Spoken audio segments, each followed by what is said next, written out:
Well, well, well. Welcome back to a new episode of Lo-Fi Lit. This is a podcast where I, Tyler Byrne, host a variety of publishers, authors, and poets. Today on the show, I'm talking to Rudy Johnson. Rudy has a new book out with Pig Roast Publishing. The book is called Kill Rudy Johnson. It is by Rudy Johnson. It is a book of poems. Rudy Johnson is one of the editors over at Misery Tourism, along with his friend Will Duria. What was Will's major contribution to the book? Okay, so the main conceit of the book, or one of the main conceits of the book, and it took a long discussion between me and Will to actually figure this out, to figure out how we were going to put this, basically. But there's a game called Daikatana, and it was designed in the 90s, mid-90s, by John Romero, who's basically more commonly known as the person who made Doom. And John Romero's Daikatana is it's regarded as one of the goofiest, not I guess it is considered a failure critically, but it's a game that was in this development cycle, a development hell type situation, and a lot of it was because of the dysfunctional nature of how the company that put it out was structured. Ion Storm, there are all kinds of rumors people doing coke and shit in the studio, and one of the guys on the team spent $30,000 of the team's money to buy a fucking BMW. Oh wow! So, but Daikatana is known. It's pretty much understood to be John Romero's kind of not his baby, because he made Doom, but it's a game that was really important to him, and it was kind of a scattered, weird release. And it's a game that also he wound up giving the source code to the community to I saw that. I thought that was fucking awesome. And right? there's this argument that more games should do that kind of shit. I think everything should do that. Yeah. But the reason Daikatana is important is Daikatana I feel is that kind of weird sporadic development cycle, and the things that comes with that, I guess, are kind of important to me, because I feel this project is kind of similar. Not in that it was rushed, or it wasn't fucked up, or anything like that really in that way. But it's a project I think it's never going to be complete, because it's something it's important to me in a way that's personal, I guess. And it's called, Kill Rudy Johnson. It's got my name on it. But it's important in a way that that is difficult to satisfy, I think, through the normal type of release a book and do that. And by that, what I mean is it's got this digital component that probably not a lot of people are going to engage with, and it's got I'm not going to speculate, but it's got a bunch of disparate elements that I'm trying to wrangle, I guess. And there was some controversy between me and Will, I guess. There's some, we went back and forth on the digital elements a lot. Why was it what do you mean controversy? It's just we had a little tiff over how the digital elements fit in with the rest of it, because what was his thoughts on it? Well, Will's thoughts, I think, were that basically the poetry element is very strong, and the other elements are kind of disparate. And I was and I agreed. I was yeah, that's true. It's really, but I think that kind of wrangling all those disparate elements is part of the work, right? That's kind of the whole thing. And it's a situation where a lot of the digital elements are kind of evolving. There's still there's stuff in the book, there's a couple of QR codes and a marker in the book where if you scan the marker, there's additional stuff that I can upload to it at any time. Basically it changes sort of. And that's one element that kind of makes it weird. And the QR codes make it weird because you have to scan them, and it takes you to this little program, and you get to basically explore around kind of kind of like the digital part of my mind, I guess. It's like a digital brain, I guess is what, I don't want to I'm not trying to talk it up or anything. I'm just saying like that's like the nature of it is kind of something that is disparate from the poetry and kind of dissonant from like that element of it. It's not something that fits neatly together.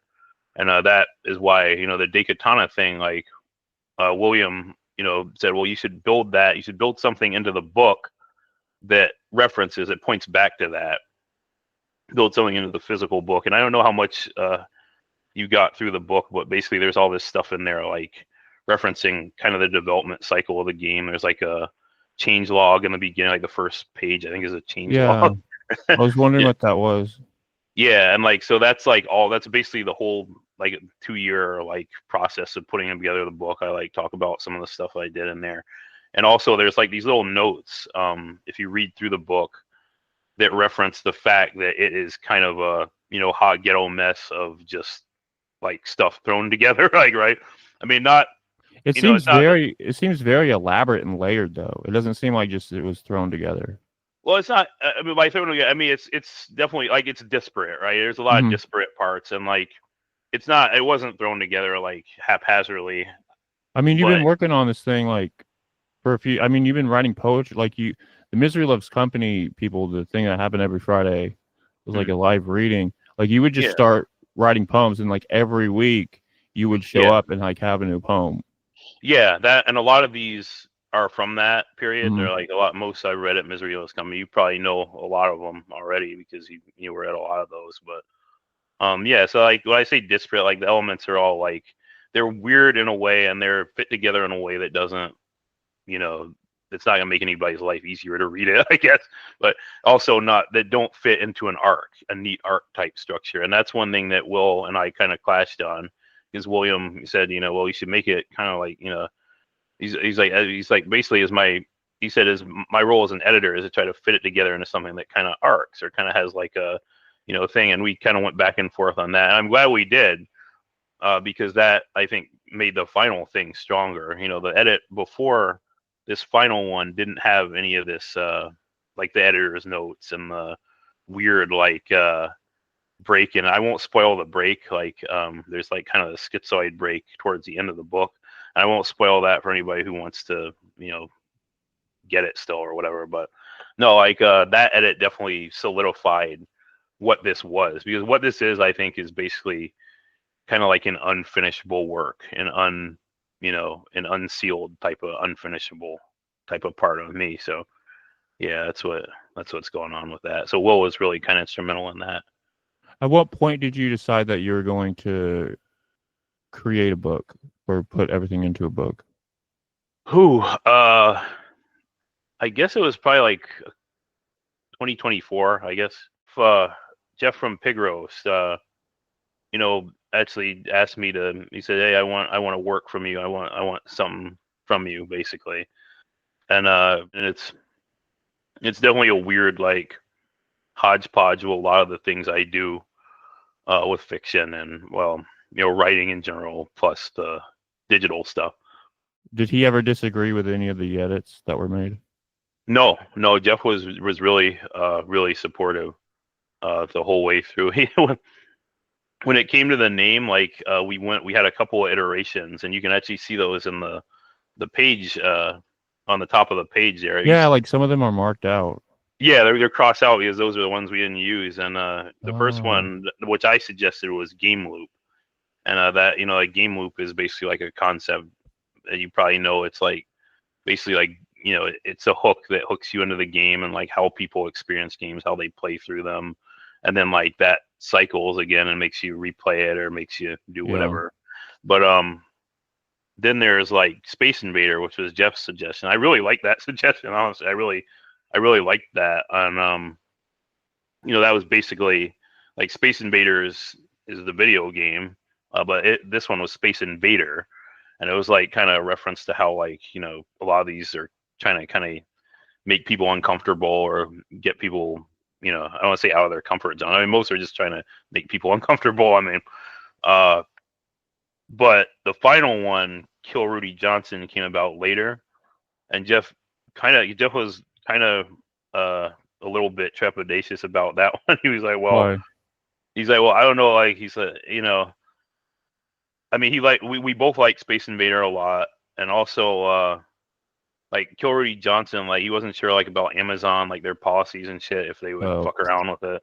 So that was one thing, and he went, but he said, you know, he eventually he just said, yeah, do what you think is good. He said, do whatever you want to do, and he said, I want you to be happy with it, and that was his whole thing throughout the whole process is like, you know, hey, I want you to be happy, and you know, you got to do what you got to do. You got to make something that is interesting to you, and it's gonna make you do it. So you know, did you yeah. ever consider doing like the art on the front of the book, like a video game? You know, with Space Invader, we considered something like that. We were gonna have, I think, like some kind of like colonial type of thing, like with people like the, you know, like Columbus or whatever invading like the indigenous people, and you know, doing something like that. Like, but it was structured like Space Invaders, like the game. I don't know. We were gonna do something like that um, when it was Space Invader, but no, like the front cover will help me with the concept for it.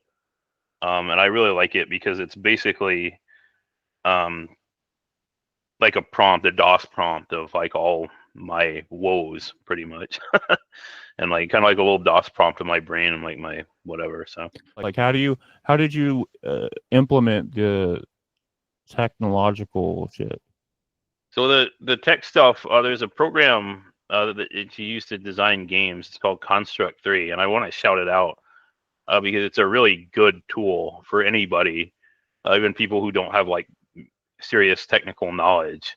You know, I'm not a programmer by profession or anything like that, and I don't have a huge amount of knowledge there, you know, like about different programming languages and stuff like this. But this one is basically like it's really cool because it uses like visual elements to kind of help you program and help you do like, you know, basic programming, implement basic programming stuff like variables and stuff you can do just by like this little drag and drop kind of thing where you drag stuff around on the screen and like you can make stuff move, and you can, it's a really cool program. But outside of the construct, I use that for the visual elements because it's really, really good at doing like WebGL and like graphics stuff.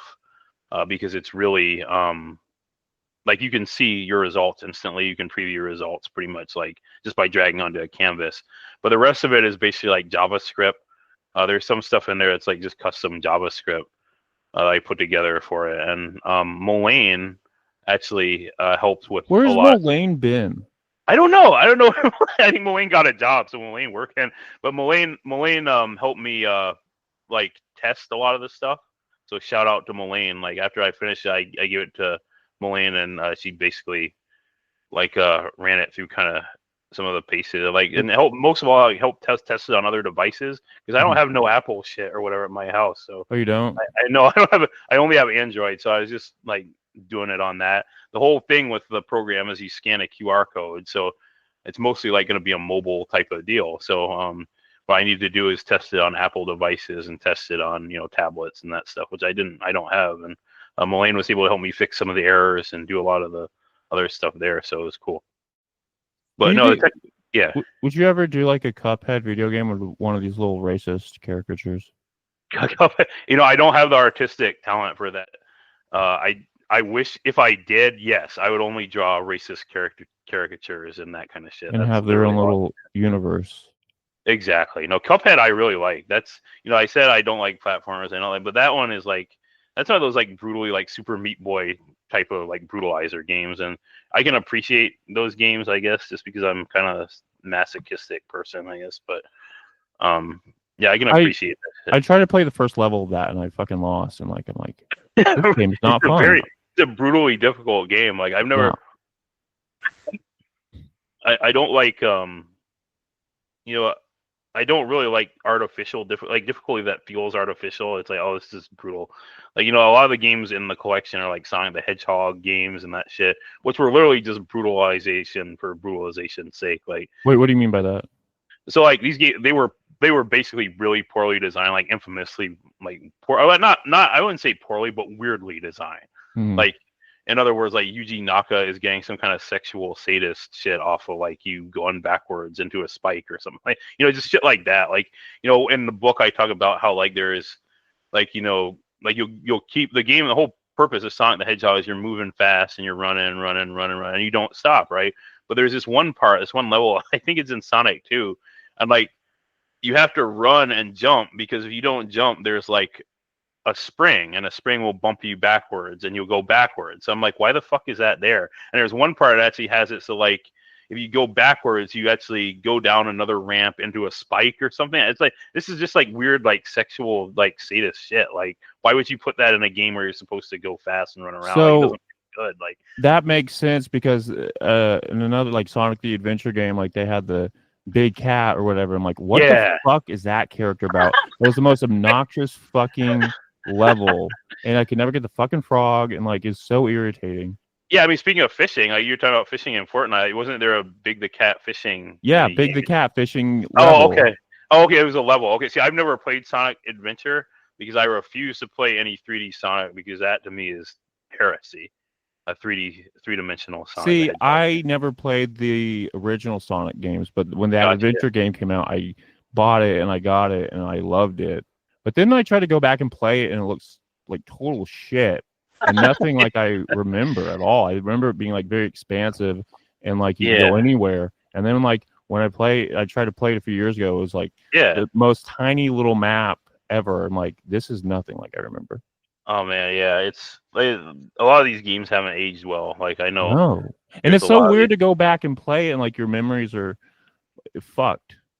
But it's like bad, right? Yeah, yeah, and that's one kind of component of this collection. Like some of the details about the games and stuff. Like I don't even remember if some of these details are right, because I played these games in the 90s, or like some of them like I played maybe like once or twice, right? So so a lot of it is like this weird like space between memory and like, I guess, like, it depends on like memory and memoir, I guess. So that's part of memoir too, I guess. And I guess that might be if there is one, like the auto-fictional type element. It's like, yeah, you fudge it a little bit for like what you're trying to say about the experience. It's not, but the game, I think, is an experience, is a big part of the experience. There are two, games construct like these kind of like liminal spaces, I guess, where like around the game, like, and that's a big part of memory, how memory works, and how like you form attachments to these games because they construct like all this kind of mythology around the game, I guess. And also they construct like these literal memories of you and your friends playing it. That's another big part of the collection. Is like, well, yeah, this is me and my buddies, these were good or bad times, but they're all structured around the game. Oh man, yeah. So I like the poem, The Punch Hole Universe. It seemed like kind of an origin story a little bit. Yeah, so that one is one of my favorites too, just because it kind of merges like reality and my reality of being really depressed and being really fucked up most of the time and punching holes in my walls and doing all. But it doesn't. It's very grounded, and like sometimes you'll go off on something, but then you go back and ground yourself again. And I appreciate that, because sometimes people write a poem, they'll ground themselves, but then go off and keep going off and off and off more and more, and I kind of lose it as a reader. And you seem to ground yourself, and I appreciate that part. Oh, cool. Yeah. I mean, I'm guilty of that in a lot of these too, like going off and never coming back. But the Punch Hole, like a lot of those are the experiences I talk about, and they're like real stuff, like the little cardboard box town or whatever. Yeah. And the thing with the state trooper actually is something that actually happened to me. Like, and as he said those words too, it was like this border patrol guy. He came up to my car. I was on the bridge. He's like, "What are you doing here?" He's like, "This is the bridge where people kill themselves, boy. Like, don't you know?" I was like, "Yeah, I know." and he was like, "Well, yeah, like one time, like, because I was thinking about, I went up there and I was pissed off or something, and just having to really going through it, I guess. And I was ready. Were you going to kill yourself? I was gonna jump off of that bridge, and I was, but I wasn't. You know what I mean? Like it's one of those. Who knows? But you wanted to be out there and like feel that. I wanted it to feel that exactly. Yes, that's exactly it. And this border patrol agent came to my car and tapped on the window. He's like, "Hey," he's like, "Are you all right?" I was like, "Well, whatever, you know." And but he said, you know, somebody said, he said, "Well, I'm glad I caught you there because," he said, "one time I came back, you know, I came and I saw somebody in a car on the bridge." And I came back and there was nobody in the car, and that's what created that line, that, you know, ghost car or whatever. It's like, who was in the car? Was it just a ghost or whatever? But I guess they had jumped off the bridge. You know, that was the thing. Like, he saw somebody, you know, kill himself, and that was you know, that. So yeah, I mean, that poem is just like, or it's basically just about a bunch of bad feelings, but you know, I kind of rooted it in that fantasy But element too. the part I wasn't even expecting is like there's a part where like I guess there's an empty lot, but then Hmm. after that there's like a college or something, and then there's like graduate students. Yeah. What can you talk about that? Yeah, well, like, so they're basically like the universe I depict in there is like one of my little kind of conjured campaign settings or whatever. It's like a universe that's pretty much like worse than this one. You know, Mhm. with Melkrin, which is the setting, you know, I try to, one of my goals for this setting is like, I guess, kind of reverse like utopia, not a dystopia exactly, because it's not political. It's just like, hey, let's make this as shitty as, let's make this shittier than my life, right? Mhm. But you know, basically that's what the universe is. The punch hole universe is like, you know, you punch a hole through the wall and then you see another universe, and that's what happened. Is like that Oh, building I love pretty that. much. Oh yeah, yeah, thanks. No, but that building was basically like, they were studying it. Those students and stuff, they showed up because they realized, oh, there's something here, and then that spills over into our world, you know. And that's kind of what I feel like with depression and that kind of stuff. That's, I thought, like a decent metaphor for that is like, hey, like, you know, all this stuff that's in your head, that's like, you know, it spills onto into real life, and even whether it's true or not, you know, whether it's reality or not, you know, it spills into your real environment, because it's the Oh, stuff in your head or the stuff that you're going through. It just kind of, it comes into real life one way or the other, and that's kind of what it's about. because in the poem I thought it was like the narrator was like homeless in his car, and then like there's an empty lot, and then a college got built, and then he was annoyed that there are all these people parking there now. Yeah, I mean, that's definitely part of it. That's true. But That's the reason, hilarious. yeah, the reason they were there is to study, I guess, this, you know, they're physics students studying this other universe, and it's like, oh yeah. And then, but then the other universe, like, stuff starts coming through from it, and then there's like a war because like the people, like the fascists from the other universe, like come through and start doing stuff. And That's like super fucking experimental and creative. Do you oh yeah, think like if you hadn't started writing every week at mm, Misery Loves Company that you couldn't have like produced a poem like that? Like would it, or do you think it like mm. helped your No, creativity? Misery Loves Company was great, and you know, like, it's like a real laboratory for anything you want, basically. And that was, you know, why, you know, we were really blessed to have, like, just, you know, just have experienced that. I think everybody who was involved there, and William, you know, and, you know, me, and whoever, and everybody who came to the things. And obviously, like, it was a community built around it Oh yeah. and doing poetry So shit. you got to ask, is it ever coming back? I don't know. Is it I dead? I don't. It's I don't want to say dead, but Can you you just know. say dead so we can like it's never coming back? Just like as a finite answer. No, I can't give a finite answer. I can't. I don't, because It's I'm. almost like worse because it's like suffering.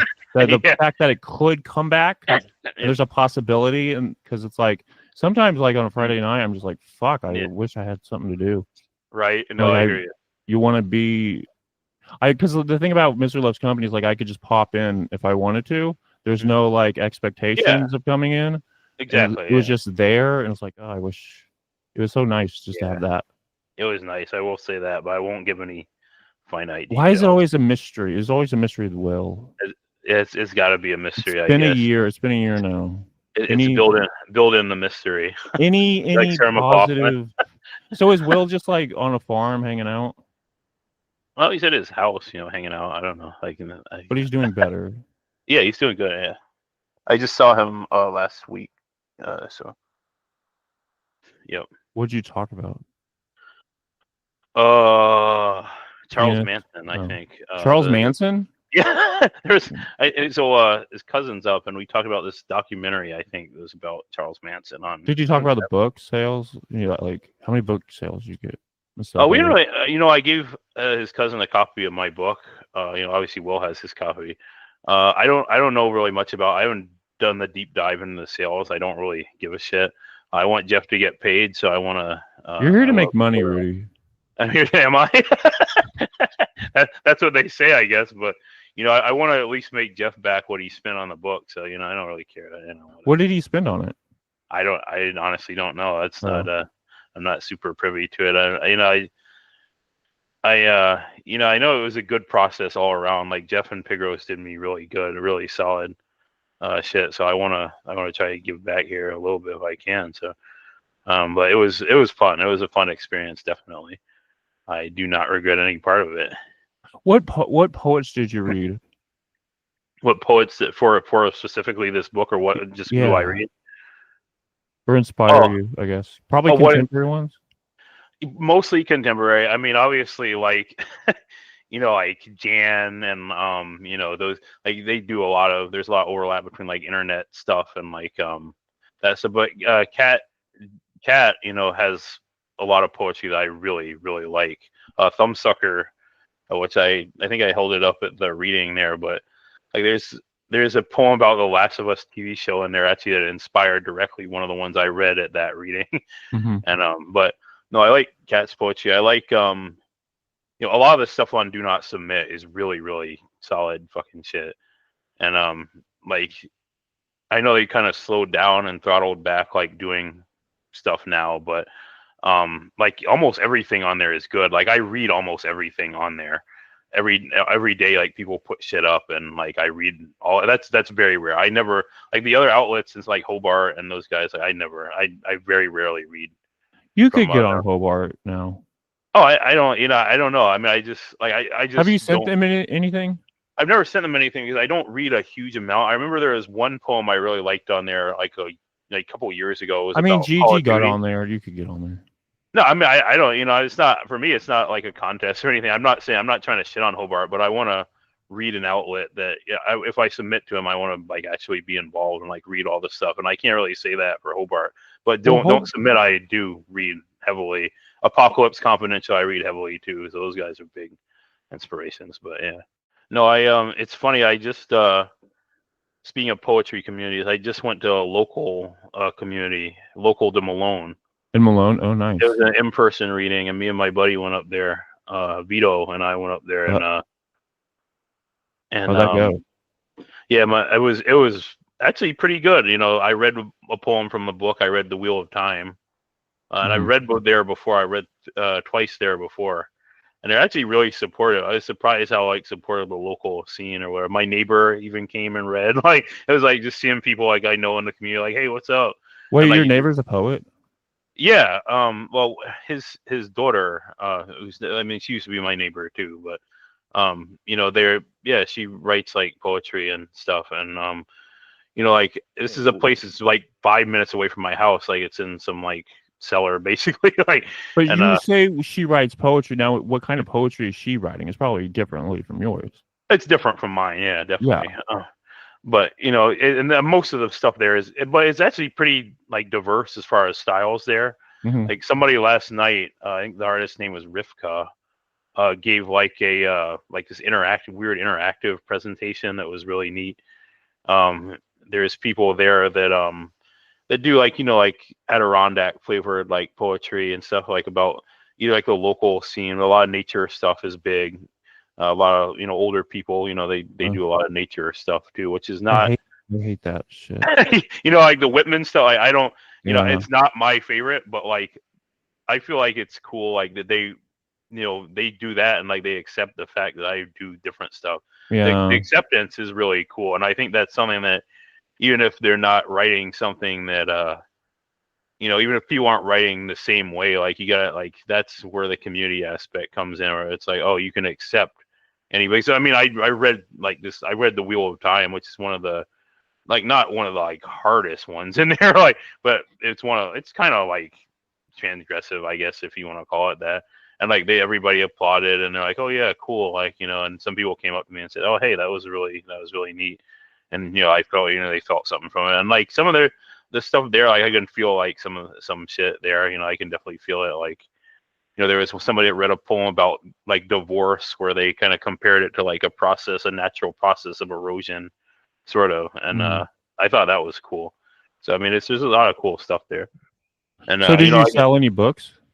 no, I actually gave them 2 on consignment or whatever. Like I guess, but and you know, What does that mean? you know, they take them and they take a cut, and then if they sell it, you know, they take a cut. So wait, you gave people books to sell, and then you take a cut of what they sell your book for? Yeah, they take a very small cut. It's like 85-15 or something. So I would get 85%. They get 15 for their You consignment. gave it to other poets to sell the No, book? it's the outlet. The outlet is called the Downtown Art Center. Okay. And they basically sell it. And they're the proprietor there, Jen, is pretty cool. And you know, she has it in this little room in the back, and like at events they'll wheel out this big, like this cart of books, and they'll sell some. And, yeah. Do you promote yourself as a black writer? No. Well, I mean, some of my poems use the word nigga or nigger. Yeah. So yeah, I mean, I guess that's one way to promote myself as a black writer. I guess. There you go. I think I was the only black person there. I'm not sure though. I think I was. So like, what drew you to poetry and not say like fiction or nonfiction? Well, I don't read a lot of fiction. Nonfiction is fine. I actually, when I do read, I read nonfiction most of the time. I read pretty slow, so energy is expended on pretty much anything. But with fiction, I guess you have to buy into the conceit of it, you know, of Yeah. the work, I guess. And that's a little harder for me to do, I guess, sometimes. And a lot of fiction, I think, I don't want to say it's trying to be clever, but it's trying to be like either authentic. It's trying to be something, right? It's either trying to make a statement or be authentic or be something in a way that I feel like poetry is just kind of not like, right? Because people, I think, have kind of accepted that poetry is just kind of like freebie type of, like, free for all type of do shit. anything you fucking want to. Yeah. You can do whatever you want, and there's that expectation. Like, that's just like kind of a meta thing, I guess. But there's that expectation that it's just kind of, it's very indulgent, right? And that's one reason, you know, I decided, like, this is a memoir thing. Like, it has to be poetry, right? It's got to be that, because it's about me, and it's about there's no illusion of like profundity or any sort of profound, like, revelatory stuff here. It's just like, it's basically just, you know, I called it like a mental health narrative, right? I mean, it's like a slave, like the slave narrative is a slave narrative, right? You know, and if there is a narrative, it's something similar to that, where it's like, you know, yeah, this is just what happened. Like, you can make whatever sense of it. And I know a lot of slave narratives were used politically, and that's a tongue-in-cheek type of thing I'm saying. But, you know, as a form, like, you know, I don't, to tell you the absolute God's honest truth, I'd rather be making video games, like, honestly, like, than even writing poetry. And I think that shows in the collection. I think that pretty much shows, especially with the digital elements being what they are. But there's no like resentment in the writing where you're like, I hate writing poetry. Like, you clearly love the aspect of it, and like every poem, it kind of changes in form, it seems like. Yeah, there's a variety where some books there's no variety and they just keep the same form. Yeah, that may be true. I think that is true. Yeah, I think that there's a lot of, like, there's huge jumps between what each poem is trying to do, I guess, or accomplish, if anything. There's also huge jumps as far as like topics, you know, what the, you know, and feel, I guess, you know. And then you have the choose your own adventure thing where it's like, if you related to this line, go to this page. Yeah. I love that part too. I've never seen that. That's like, because you took like the maybe, I don't know if the best line, or like, I guess just the universe poem. The two of the lines that like hit me. I see you have like, if you like this line, or like, if you feel like this, go to this page. If you like feel like this, go to this other page. I was like, oh, those are 2 lines that hit me. Like, that's really cool. Cool. Yeah. Oh yeah. Okay. Cool. I'm glad those lined up with. Yeah, Yeah. basically, I try to take some of the like stronger line. I don't know if it's like stronger or weaker, but basically, like there were two lines that hit me. That's Hmm. so I'm glad you were hitting the same way by those two particular ones. Like, Yeah. yeah, sort of, and then that kind of leads in because what that is basically it creates a framework for the next poem you read, right? It creates like a mental framework. It's like, oh, I went there because I navigated, seeing this line, that I experienced this way or whatever, and that's what the choose your own adventure thing is to do. It's not, like most choose your own adventure where it's like this is just a mechanic this is literally a mechanic to get to the next narrative, right? Yeah, There's no narrative. Yeah. I used to read those books as a kid, and like Hmm. I would get excited about the concept of it, and then I would read it, Yeah. and it would always be like really shitty, and I like, what the fuck Yeah. did I read that for? It was like Yeah. it wasn't imaginative enough. No, that was kind of, I never really got heavy into the choose your own adventure. I know there's Goosebumps and shit as Yeah, a kid. I kind of like those, and yeah, but I didn't read much of it. I didn't read much as a kid, honestly. I was kind of turned off by unreading by school actually. So, I bet. but Yeah, most of the stuff, I mean, that's how a lot of people are, I guess. But yeah. most of the stuff that was available to read, I I just didn't like. So it was like, That's well, I why I don't got want. into comic books and what led me to like reading a lot of graphic novels as a teenager. Mm-hmm. That's the interesting thing that I don't. I've never been into comic. I'm still not into comic books really at all, or Hmm. graphic novels. And one thing I really don't like about a lot of comics is the amount of text, and just the denseness of the text. It's actually like worse than many books for me. Like trying to read the text and process like the images and stuff too. Like I really like Jeff sent me this book called Freak Buck. It's one of the Pigros books, and that book I really love because it doesn't like it uses the way it uses text is actually really good, and because it doesn't try to overload you with all this bullshit. It's Yeah, more like just like it's almost feels like incidental. The text feels incidental to the images, which I think is the best way to do a comic book. yeah. There's Um, like a whole argument out there, like, and I've seen this. One Marvel comic did this where like they mhm. purposefully took out the text and you could only Yeah, rely on the art, and that yep, was like one of the better comics I had read from Marvel. And like there's yeah, people that like indie comic book like industry, I don't know industry, but like the scene, they some people don't use text, they just use the image, and it yep, makes for it can be like haunting, and it can be yep, like still life, and it's like it's just really cool how that process works, like, and how it affects the brain and yeah, people's my response to it and stuff.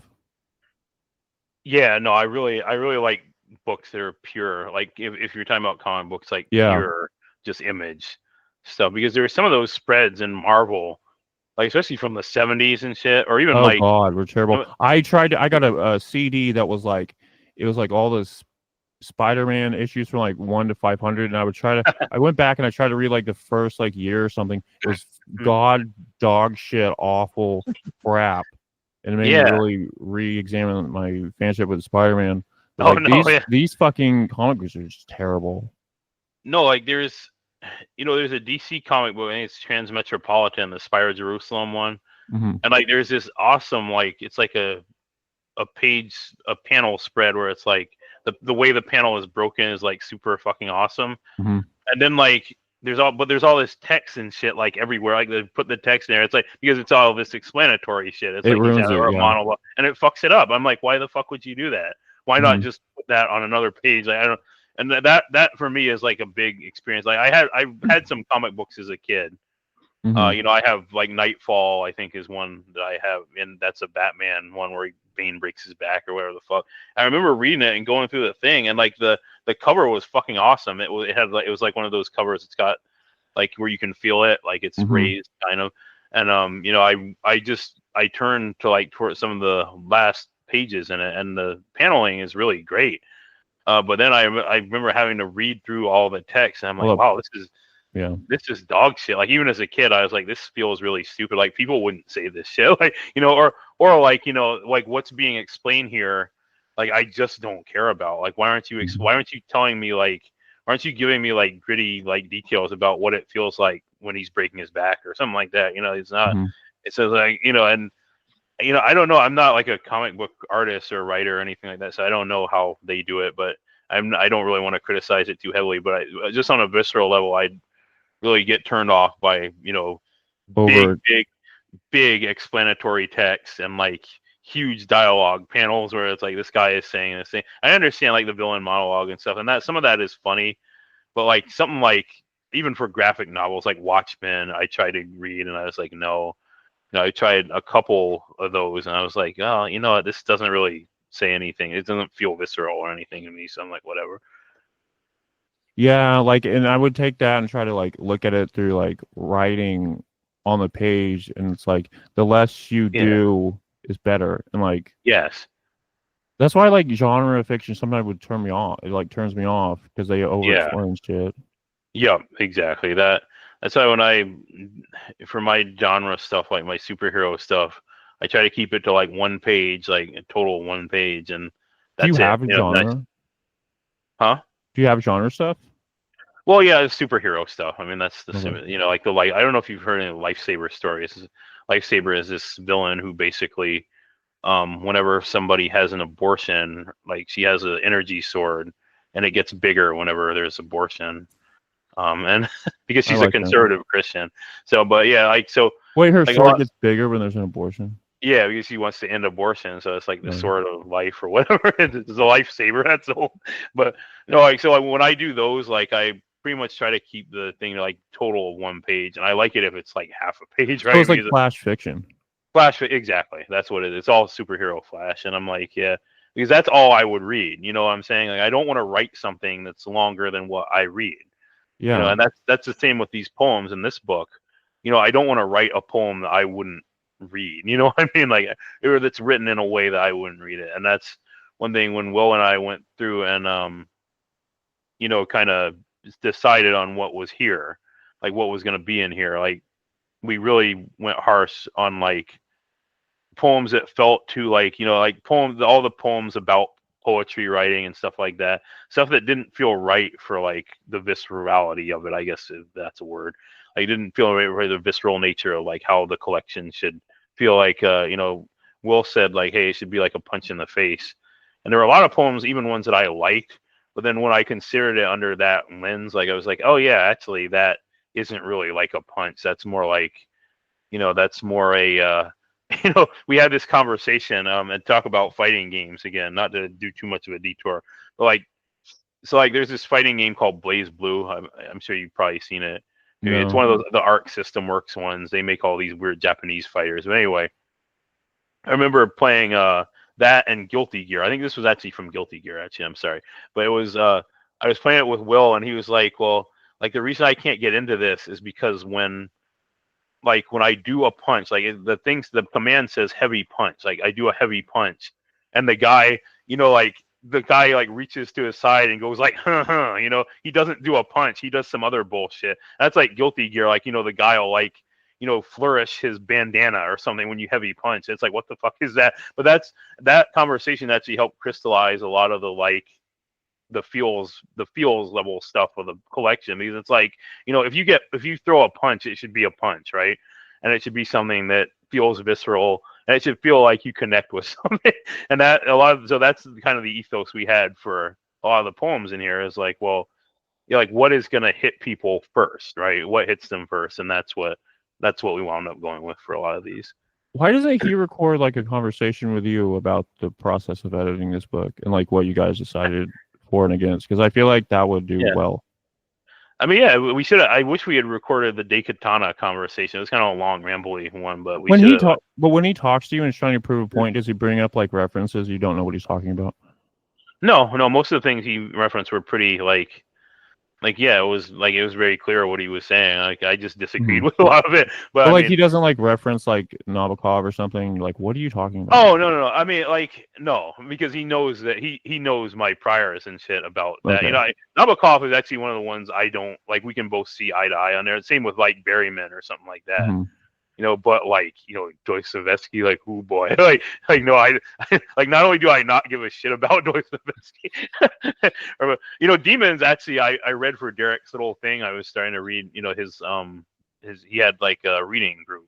Mhm. And Demons actually, kind of hit for me because of the way it feels like our community, right? Some of the this stuff about the revolutionaries and stuff felt like our community. But I think that's kind of incidental because most Dostoevsky and the Russians, like Tolstoy, like fuck no, would I read any of that? And so, but Will knows all of that, and he doesn't like, Will's not like pretentious and like trying to, No, convert yeah. that kind of shit. So basically, like what we talk about mostly is like how to do a lot of this stuff I was trying to do like in a better in a way that he thought would satisfy me more. But I was like, well, actually, that wouldn't really satisfy me more, right? Hmm. And that's where we went back and forth because he was saying like, well, if you do this, and like people aren't gonna like get some of it in the way you want them to get it. But yeah, I think what we wound up discussing and what wound up happening is basically that we figured out a way to do it to do the book so that basically like it doesn't matter, like the satisfaction element is inherent in like the work, right? Yeah. The satisfaction for me especially is inherent in like it's a good compromise, I think, of things that are like for other people and for me in a way, in that very specific way that I wanted, that I was trying to go through, like I guess the kind of unifying of the digital elements and the poetry and all the disparate like weird kind of elements. He put it together in a way I think that was we managed to tie it together in a way that was satisfying for me, and that's kind of like tying up loose ends sort of thing. And that really I think was good because with this collection, I know this isn't going to sell like hundreds of copies or thousands of copies or what. This is just a lot of this is just something that felt like I needed to put it out there. I needed to do it, and I'd like people to interact with it. I'd like people to get it, but for me, the satisfaction kind of has to be inherent in the work too, right? A lot of it, that's not to say I don't want it's totally inaccessible or anything like that. I don't think it is. Even the digital elements, which are something that's unfamiliar to most people, I guess. But I think I think the satisfaction for me has to come from like just the composition of the text more than anything, like just the act of composition. And I Hmm. think that's one way we were able, like with Will's help, we were able to basically get it to a point where I think that just looking at this, like I have no regrets with it. You know what I mean? Whereas before, I think I would have had some regrets. Before you were talking to him about editing it. Yeah, before the last edit, before the Daikatana edit, I guess, Hmm. if yeah, but I think yeah, I think we did it good, and I think even though some of the parts are weird and disparate, I'd encourage people to interact with But that's them. like your thing, though. I feel like. No, it is. Yeah, I mean but I mean a lot of people like just like I've talked to some people who read it and they're like, "Oh yeah, I kind of skipped by the QR codes. I'll go back later and see them or whatever."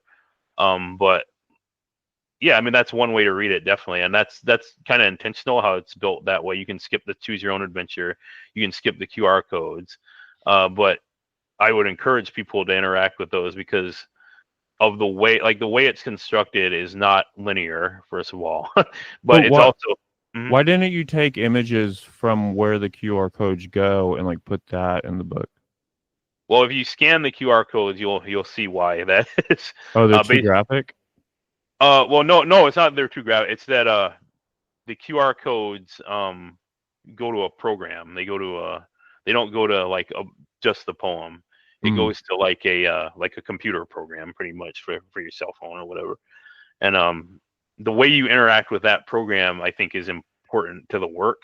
I Okay. feel like that the way it's structured is it's structured so that it's important to like what the work's trying to communicate, I guess, if anything. Mhm. Um, if anything, it's that, I guess. But are you trying to like surprise people by like when they go there or like enrich? No, I don't think it's surprise or even enrichment, really. I think it's just that, like, one of the things I talk about with Will is that this whole thing is like most auto fiction is about like the universe of the author or whatever. Hmm. Most memoir or whatever is it's about like the universe of the author, and to do that for the way I wanted to do it, like with games and especially online games and like all these things. This is about like digital stuff, Hmm. right? And digital ephemera. So like the way I wanted to construct that is to construct it like almost an internet of things, right? Like an internet, like you're doing something on the internet and then you browse to another thing. It has to have a hypertext element to it, because there's like, to me, I think it'd be dishonest and disingenuous to do it any other way, because it wouldn't really speak to that part of what this Yeah. work is, which is basically a hypertext memoir, pretty much. I mean, When you were talking to Will, did you ever just say like, "It's my book. I want to do what I want," and that's the end of the conversation? no, no, I mean, no, I try to listen to him because I know he wants the same thing I want. He wants Mhm. to, and he wants to basically make it for that it's satisfying to me. He wants me to be satisfied, just like Jeff and those guys. I never would blow off any of their suggestions, even the ones I didn't really like jive with. I'm like, Like oh, that's what? the, oh, I don't know, like, Will, for the book said that I should, how the book is double spaced. Mhm. He said like, well, you should try to single space it, because some of the pagination on the poems like will punch more if it's just single space, right? Yeah. Like the one he gave as an example is Altered Beast, the one about my dad, where I have the lines and each word is like a different line, right? Mhm. And I think he was right on that, and that's why when we went back to do it, like I actually paginated that one that way. I single spaced that poem, but I kept the rest of them double spaced, because I think, one, that's easier to read for old Mhm. boomers and shit, but also I just like I just like the way it looked, and I said, no, that's just like aesthetically, I like that more, and it gives the book like this kind of weight to it, like it makes it like a heavy tome. But when you turn it open and like look at it, it's not, I feel like it doesn't feel like, it feels like you can skip around, right? Mhm. And it doesn't feel like heavy in that way when you open it, but like the extra page count does like give it that evil tone vibe, which I think is kind of important to it, as stupid as that sounds.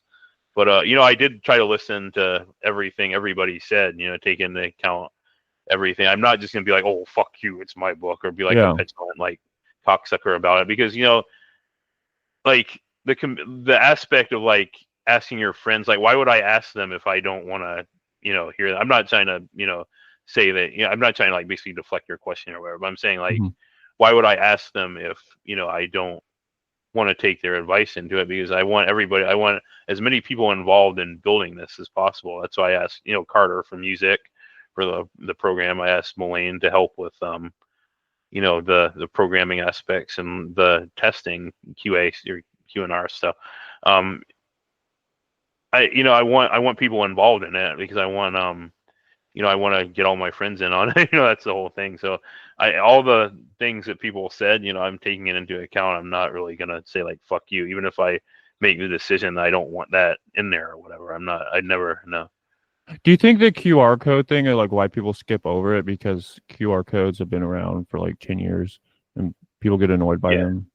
Yeah, no, that I think is definitely a big thing. But I think in the case of what this is, I think it was the best way to do it. Like I could have put a Mhm. link in there, I guess, but like that I think would get even less of a response, I Do you think. think this book would work like on like the internet, like a designed specifically like on a website or something? I don't know. I think because of a very specific thing, it's not a QR code, it's actually an augmented reality marker. Mhm. It's on the last page, it's on page 260. And because of that aspect of it and what that is, I think it's actually better as a physical book. And Mhm. that's why I made it as a physical book. Because that aspect, like what that does, like no spoiler. Like if you don't want spoilers, I guess turn it off now or whatever. But I don't think it's a spoiler. But basically, like what that is like you open you have the program open that I designed, and then you go to that marker on page 260, and you open there's another program inside of the program. It's kind of like the program is kind of like a full Windows interface. You've probably seen it. But basically you use that AR code and it projects onto your screen. Like it projects like it looks like it's in the book, pretty much. Like if you hold Mhm. your cell phone up there, like it looks like what you're reading like is in the book, because it moves with the book, like in your hand and stuff like that. It moves, and it places when you're looking through your cell phone's camera, it actually places the text on the page.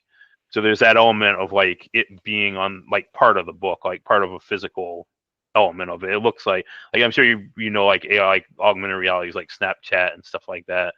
Like that's what it does. Like the whole point of that is that you're merging the physical and the digital, Yeah. which I think is the whole thing about this collection. And that's why like stuff like that is why I think it's probably better as a physical book, because I would not do, like, you know me, like how I do shit. I would not do a physical book just to do it. Like I wouldn't do it just so I can have like dead tree cred or whatever. Like I literally don't care. Like I'd rather not do one actually. But Oh, no, that's cool.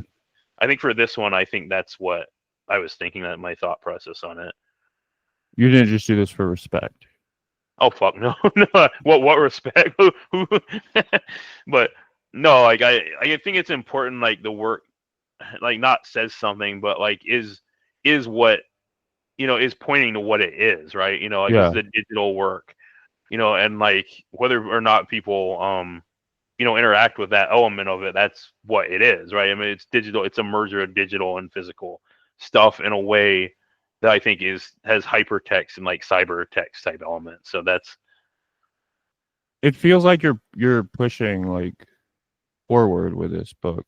Like in a way that like people like a graduate student might, if they like went to a university specifically just like study analyze poetry and like create some experimental piece that they couldn't do outside of the real world. Like you're someone that like you have like a shit job and you're like shit life and you're still doing this and like pushing poetry forward. pushing. Well, I don't know about if pushing forward is like, Or you're I mean, pushing it, you're pushing the boundaries of what pushing. people Well, might expect or think is yeah. I mean, possible. well, one thing Will said about this, I think he kind of said this, but and some people have said this too. Like, basically, it's like has an installation element to it, like an installation quality, I guess. And that's something that, like, yeah, you know, I guess it's kind of, but I wouldn't consider it like pushing any boundary. I don't know, like pushing boundaries. Like I don't know what the boundaries are to push. Like, you know, it's Yeah. kind of like you know, it's kind of like basically like there's like a bunch of invisible walls there, sort of. You know, Mhm. I kind of like to use a video game term. Yeah. You know, there's a bunch of invisible walls, and you know, you hit them, and you see what's out there, right? And I guess, but I think maybe, you know, if it's anything, it's kind of like trying to explore like how you can clip through those walls as opposed to pushing on the boundaries or whatever. Do It's you ever exploring how have you watched the YouTube video series where like they go outside the map of the video game? Yes, yep, that's a good analogy there, honestly, yeah. And that's actually what I was thinking of, like when you go in Doom and you type ID clip, or you clip through the fucking level, and you see all the like weird like things like in Drost effect, like kind of replicated, and like it's cool. Like, I mean that's what I think it's doing. Like it's not like it's outside the boundaries, but I don't think it's necessarily pushing on them, because I don't care about pushing on the boundaries. I don't. Just explore. Like it's more like exploratory. And that's the way I Mhm. play games too. You know, interestingly enough, I guess that's how I play a lot of video games. I don't care about like the achievement aspects. I'm not an achiever. I'm not really like a killer. I'm more like a socializer, I guess. If you talk about like the Bartle score thing, you know, from MMOs. But yeah, I guess a social explorer. I guess that's what you know. That's how I'd be classified for a MMO game. So, you know, into the guilds, into the, you know, the goofy like players hanging out type aspect. And that's, I think, how I see this work too. Is it's kind of just like, yeah, just like whatever, like however you want to experience it is cool. But you should kind of embrace the confusion. Like, I'm not real big on like everything. Well, first of all, I'm not big on like things need to communicate like a statement or whatever. That's fucking dumb. Or like profundity, things should be profound. That's fucking dumb also. But also, I'm not big on the idea that like understanding is even key to like experiential stuff. Mhm. Like I think that like even if you don't understand it, I think this will hit you, right? I mean, even the digital elements, like if you don't understand it, it's like, oh, you don't understand it, that's like fine, like it's not a problem. Like, you know what I mean? Mhm. It's not, you don't have to. I don't think, and I'm saying this from personal experience, like I don't think understanding is even linked to like a good or like an interesting experience, right? Mhm. Because there's a lot of works that I've read and stuff, and that I've seen, you know, that I've absorbed that I don't understand. I don't think I, you know, maybe get the point, or I don't. It doesn't like but it still hits viscerally. You know what I mean? It still hits me some kind of way. And I think that if people give this a chance, I think it can hit in those ways. You don't like totally grok all the references or grasp all the stuff, or like, even if that understanding isn't there, I think you can still get hit by something. I think in that case, like let it hit. Let yourself get hit. That's, for me, that's what I do with a lot of art. I experience even stuff I don't really get. I don't think I fully grasp it.